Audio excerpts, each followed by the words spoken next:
باپ اور بیٹے اور روح القدس کے نام میں آمین۔ خداوند کا دن تاریکی اور کہر کا دن۔ ہمارے لیے آج کی تلاوت یوئیل نبی کی کتاب، اس کا پہلا باب اور اس کی 13ویں آیت سے 15ویں آیت تک، اور پھر دوسرے باب کی پہلی 2 آیات۔ اے کاہنوں، کمریں باندھ کر ماتم کرو، اے مذبح پر خدمت کرنے والوں واویلا کرو۔ اے میرے خدا کے خادموں، آؤ رات بھر ٹاٹ اوڑو، کیونکہ نظر اور تپاون تمہارے خدا کے گھر سے موقوف ہو گئے ہیں۔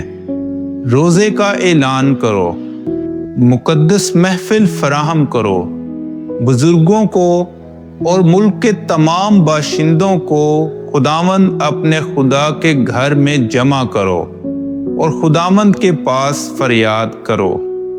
ہائے وہ کیسا دن ہے، کیونکہ خداوند کا دن قریب ہے۔ وہ القادر کی طرف سے ہلاکت کی مانند آئے گا۔ صہیون میں نرسنگا پھونکو، میرے کوہ مقدس پر للکارو۔ ملک کے تمام باشندے تھر تھرائیں، کیونکہ خداوند کا دن قریب بلکہ دروازے پر ہے۔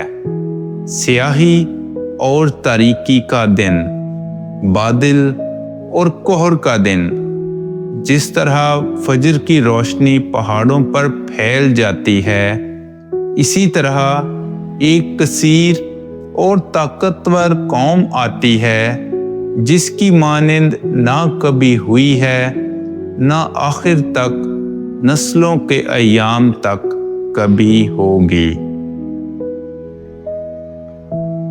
پاک کلام کے پڑھے اور سنے جانے پر خدا کی برکت ہو۔